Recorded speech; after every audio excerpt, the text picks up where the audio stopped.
Hello, আমরা ফাটাফাটি news channel থেকে এসেছি আপনার ইন্টারভিউ নেওয়ার জন্য। তাহলে প্রথমবার নেতা হয়ে আপনার কীরকম লাগছে? ফাটাফাটি।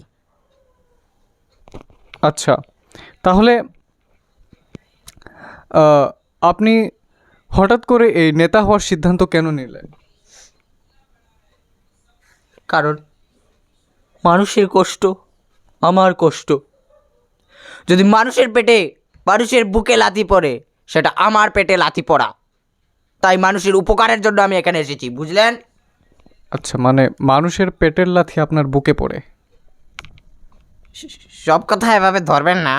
Next question. আচ্ছা, তাহলে মানে আপনি মাছ বাজারে ঝিঙ্গা বিক্রি করতেন?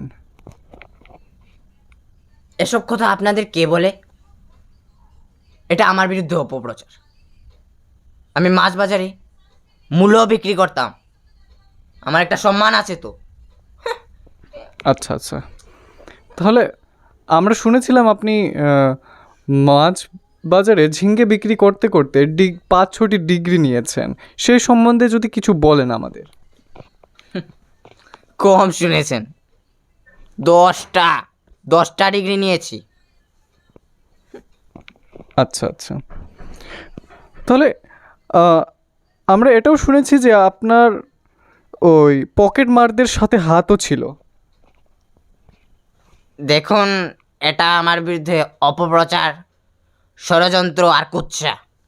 আর এসব প্রশ্ন আমি ভালোবাসি না। Next question, skip.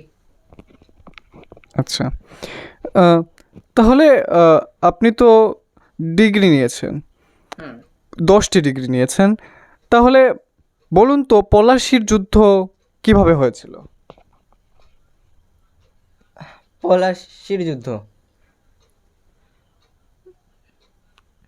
আসলে ব্যাপারটা কি, ওসব তো খুব ছোটোবেলায় পড়েছিলাম। এখন তো এতটা মনে থাকে না। ছোটোবেলা তো সব অ্যাডভান্সই পড়ে নিতাম। চেষ্টা করছি, দাঁড়ান। পলাশির কি হলো, বমি করবেন নাকি? গামছা চাই, সরি পলিথিন চাই? কাঁদছিলাম। ও তো নষ্ট করে দিলেন মুডটা।